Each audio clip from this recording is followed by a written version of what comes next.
Well, Sydney, it's hard to believe that it's already November, and with the holidays approaching, we know that sometimes it's difficult for some of our kiddos who are picky eaters. So we thought we'd take a second to hop on here and give you guys some tips.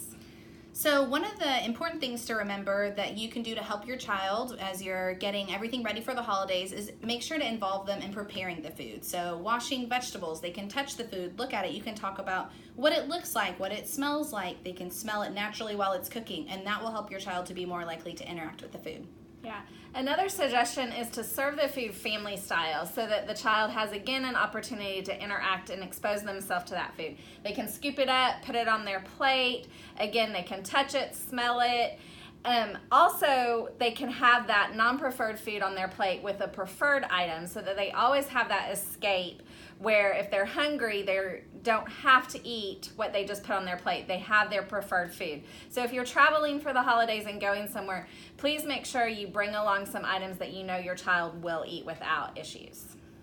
And a lot of our picky eaters have a lot of anxiety about jumping to eating a non-preferred food. But from a sensory-based feeding standpoint, there are 32 steps to eating. So we start out with just tolerating the food in your personal space, interacting with the food through touch, manipulating the food, smelling it, tasting it, and then eventually eating it. And there's a lot of baby steps in between. So it's important to praise your child for even just little steps up that 32-step ladder, and making sure that they know that there's always an out. So if they don't like how something feels on their hands, they can just wipe their hands off. If they don't like how something smells, they could smell something that's more preferred and familiar.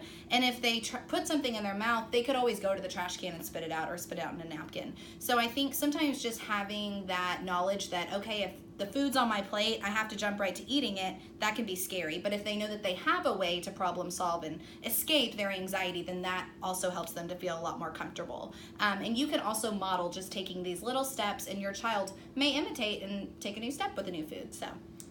Yeah, and the last little tip to help them expose themselves again to those non-preferred, unfamiliar foods, have them help clean up. It helps everybody involved, and it gives them that one more opportunity to touch the food, to clear the plate. Have them pack the to-go boxes for grandma and grandpa to take home leftovers from Thanksgiving.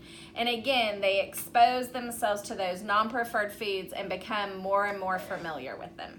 So if you are watching this video and your child's not in feeding therapy, but you have significant concerns about your child's eating habits or their daily nutritional intake, then feel free to reach out to us, and we would love to help, and if needed, set up a treatment plan for your child. Happy holidays!